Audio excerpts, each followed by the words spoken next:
नमस्कार एवरीवन, मैं हूं आपकी दोस्त और होस्ट कीर्ति शर्मा और आप देख रहे हैं प्रेडिक्टेबल लर्निंग। गाइज़, हम लोगों ने अपनी प्रीवियस वीडियो में भिवानी डिस्ट्रिक्ट का हाफ पार्ट किया था, उसका नेक्स्ट ऑफ द पार्ट हम लोग आज करने वाले हैं। इसकी जो शुरुआत है वो हम लोग करते हैं इसके प्रमुख स्थान से। प्रमुख स्थानों में जो सबसे पहले नाम है वो है आपका रेड रॉबिन और रेड बिशप का। ये दोनों ही पर्यटन स्थल हैं। जो रेड रॉबिन है ये पर्यटन स्थल सरकारी है और जो रेड बिशप है ये दोनों मिलते जुलते नाम हैं और ये पंचकुला में है, रेड बिशप। अगला है आपका तोशाम का किला या बावड़ी। जो तोशाम का किला या बावड़ी है इसका जो उपनाम है उसको पृथ्वीराज की बारादरी भी बोला जाता है। जो बारादरी होती है वो एक कचहरी, कोर्ट कचहरी टाइप की कुछ जगह होती है, उसको हम बारादरी बोलते हैं। इसको पृथ्वीराज तृतीय ने बनवाया था। जो हांसी का किला है, तोशाम का किला है और जो गहाना का किला है ना सोनीपत में, वो भी पृथ्वीराज तृतीय ने ही बनवाया था। अगला है आपका रोहनाथ का किला। रोहनाथ गाँव का किला बोलते हैं इसको, रोहनाथ का किला या कुआं, ठीक है, इसको ये भी बोला जाता है। इसका जो संबंध है वो 1857 की क्रांति से है। अंग्रेजों ने इस गांव के लोगों को कुएं में डाला था और बड़ी बड़ी मशीनों से सड़कों पर लटाकर उन लोगों को कुचल डाला था, ठीक है। रोहनाथ में अंग्रेजों ने गांव के लोगों की ज़मीन पे जो कब्जा किया था, आज़ादी के बाद भी उन लोगों को वो ज़मीनें अपनी नहीं मिली थी और उन लोगों में अंग्रेज़ों के लिए बहुत ज़्यादा रोष था। उन लोगों ने ये बोला था कि हम जो है गणतंत्र दिवस नहीं मनाएंगे। फिर वहाँ मनोहर लाल खट्टर पहुँचे थे और वहाँ पर स्वतंत्र जो है तिरंगा झंडा लहराया गया था। अगला है आपका नौरंगाबाद। नौरंगाबाद भी आपका भिवानी में है। इसका जो पुराना नाम है वो प्राकृतनाक है। ये युद्धेय गणराज्यों की राजधानी था।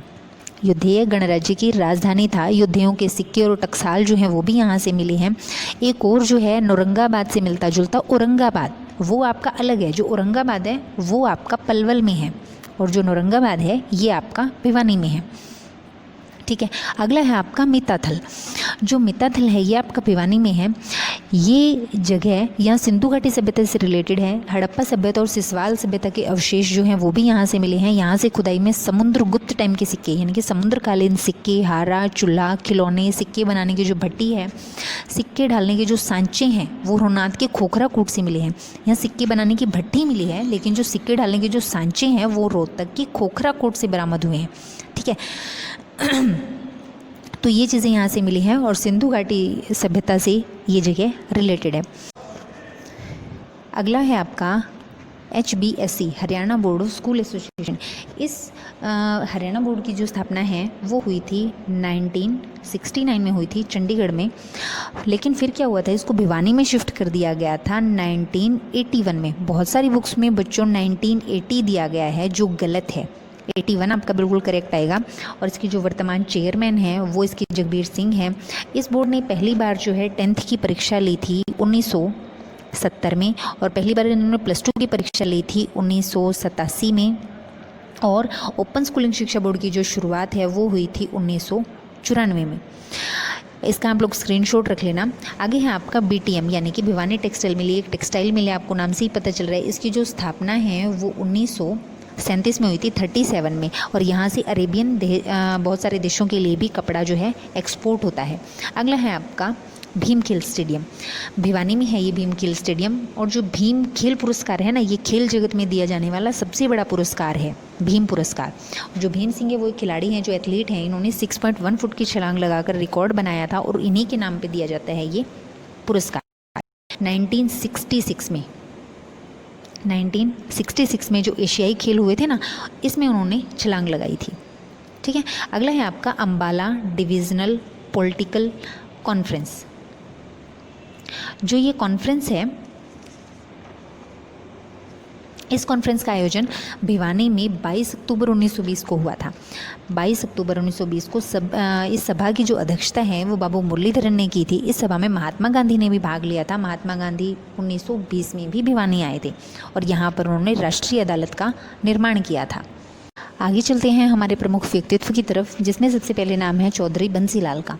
जो चौधरी बंसीलाल हैं, इनका जन्म 26 अगस्त 1927 को भिवानी के गोलागढ़ में हुआ था। और 1968 में ये CM बने थे। जब हरियाणा में पहली बार मध्यवर्ती चुनाव हुए थे तब जीत कर ये जो है CM बने थे।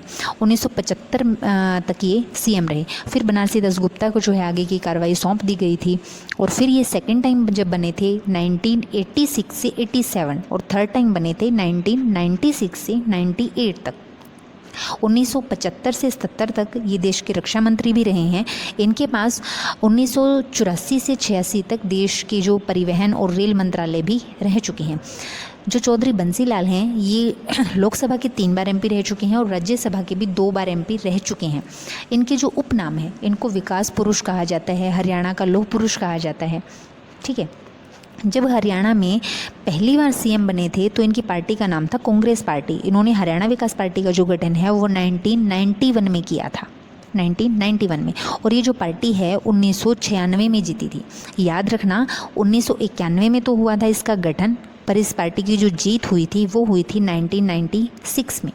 ठीक है, इसका जो चुनाव चिन्ह था वो लड़का लड़की था। ये हरियाणा के जो है सबसे युवा सीएम थे। इनके टाइम में 1969 में HBSC का गठन हुआ था। हम लोगों ने अभी HBSC को पढ़ा ना ऊपर, तो इसमें इनके टाइम में HBSC का गठन हुआ था। और 1970 में हरियाणा के प्रत्येक गांव तक बिजली पहुंचा दी गई थी। ठीक है, और प्रत्येक गांव तक बिजली पहुंचाने वाला हरियाणा जो है पहला राज्य बन चुका था। 1971 में जो था इनके टाइम में पहली बार जनगणना हुई थी। इनके समय में पहली बार जनगणना हुई थी। 1975 से 77 तक देश के रक्षा मंत्री भी रहे हैं। 1991 में हरियाणा विकास पार्टी इन्होंने बनाई थी। फिर इनके 2 बेटे थे।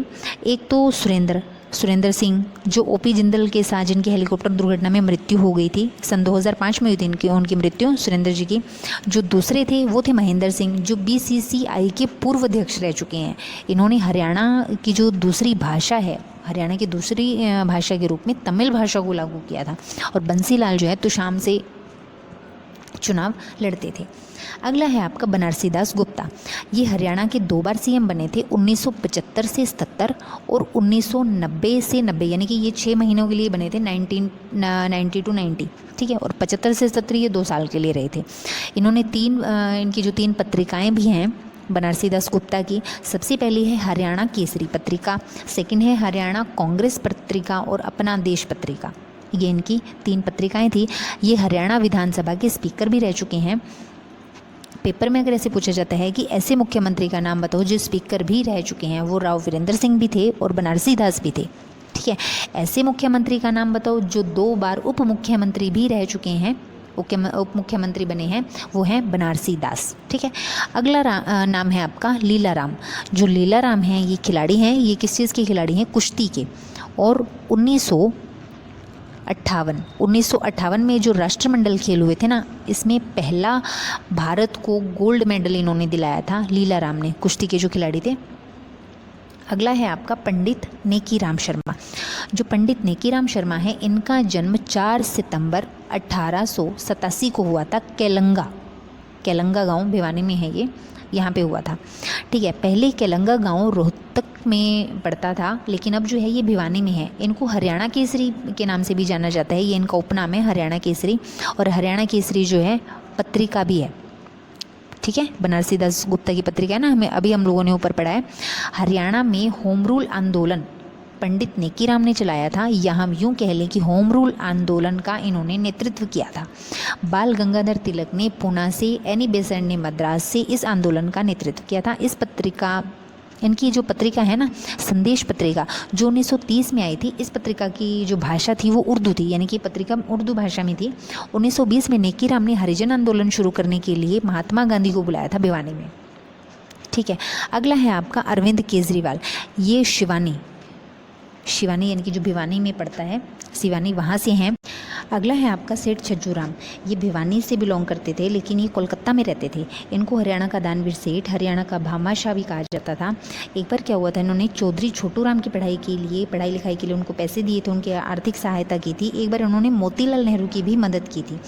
एक बार क्या हुआ था कि भगत सिंह ने जब अंसवली पर बम फेंका था ना, तो उस टाइम पुलिस उनको खोज रही थी, उनको ढूंढ रही थी। तो भगत सिंह ने अपने पूरे परिवार के साथ क्या किया था, इनकी शरण में गए थे। ये कोलकाता चले गए थे और तब छज्जू राम ने गुप्त रूप से इन्हें अपने पास रखा था और उनकी हर तरीके से मदद की थी। और इनको भामाशाह क्यों कहा जाता है? जो 21 जून 1576 को, अगर आपको ये हल्दी घाटी का युद्ध हुआ था, इस डेट को 21 जून 1576 को हल्दी घाटी युद्ध जो हुआ था अकबर के सेनापति मानसिंह और महाराणा प्रताप के बीच में हुआ था ये युद्ध। इनके बीच जो भयंकर युद्ध हुआ था और युद्ध में किसी की भी जीत नहीं हुई थी, तब महाराणा प्रताप को युद्ध छोड़ना पड़ा था और इनको सेना बनाने के लिए या इकट्ठी करने के लिए उनके पास पैसे नहीं थे। तब ये राजस्थान के एक सेठ के पास गए थे, उनका नाम था भामाशाह जो सेठ थे। तो भामाशाह ने महाराणा प्रताप को अपनी पूरी धन दौलत दे दी थी और उनकी सहायता की थी, इस कारण छज्जूराम को जो है भामाशाह कहा जाता है। अगला है आपका आसन कुमार। ये भारतीय कबड्डी टीम के वर्तमान कोच नियुक्त किए गए हैं आसन कुमार। अगला है आपका विजेंद्र सिंह। जो विजेंद्र सिंह हैं ये बॉक्सर हैं, इन्होंने बीजिंग ओलंपिक सन 2008 में गोल्ड मेडल जीता था बॉक्सिंग में, ठीक है। इन्होंने भारत का जो सबसे बड़ा पुरस्कार है राजीव गांधी खेल रत्न पुरस्कार, वो भी इनको मिल चुका है। इस पुरस्कार की जो शुरुआत है, अगर आपसे कोई ये पूछे कि राजीव गांधी खेल रत्न पुरस्कार की जो शुरुआत है वो कब हुई थी, 1991-92 में हुई थी इस पुरस्कार की शुरुआत। तो ये थे विजेंद्र सिंह। अगला है आपका चंद्रावती। जो चंद्रावती है ये हरियाणा की प्रथम महिला सांसद, ठीक है, प्रथम महिला सांसद हैं। ये रिवासा नामक गांव से हैं, भिवानी के रिवासा नामक गांव से, ठीक है। और ये जो एमपी बनी थी 1977 में, इन्होंने बंसीलाल जी को हराया था और ये पौंडीचेरी की उपराज्यपाल भी बनाया जा चुका है इनको। ये एमपी एमएलए पार्टी के अध्यक्ष, कैबिनेट मंत्री भी रह चुकी है, पर मुख्यमंत्री नहीं बन पाई हैं चंद्रावती, ठीक है। अगला है आपका तुलसीदास शर्मा। तुलसीदास शर्मा उर्फ दिनेश भी आप इनको बोल सकते हो। ये भिवानी से हैं, ये लेखक हैं। इनकी जो रचनाएं कई बार पेपर में पूछ लेते हैं कि इनकी रचनाएं बताओ। सत्याग्रही प्रहलाद, पुरुषोत्तम महाकाव्य और भक्त भारती मतवाली मीरा, ये इनकी रचनाएं हैं तुलसीदास शर्मा की। अगला है 2 पॉइंट्स है जो छोटे छोटे मैं आपको बताना भूल गई। भिवानी में जो चौधरी बंसीलाल विश्वविद्यालय ना यूनिवर्सिटी है, जो उसकी स्थापना कब हुई थी? सन 2014 में हुई थी इसकी स्थापना। एक और चीज़ है, जो भिवानी में कांग्रेस की स्थापना है, कांग्रेस की स्थापना का श्रेय वो जाता है पंडित नेकी राम को। ये जो 2 छोटी छोटी बातें थी। तो ये था आपका बाकी का भिवानी का पार्ट। बाकी हम लोग अपने अगले डिस्ट्रिक्ट के साथ हम लोग अपनी अगली वीडियो में जल्द ही मिलेंगे। मेरी वीडियो को लाइक और सब्सक्राइब करना मत भूलिएगा और कमेंट भी कीजिए, क्योंकि आप लोगों के कमेंट करने से मुझे फीडबैक मिलता है। So stay on your mind, think positive and keep learning.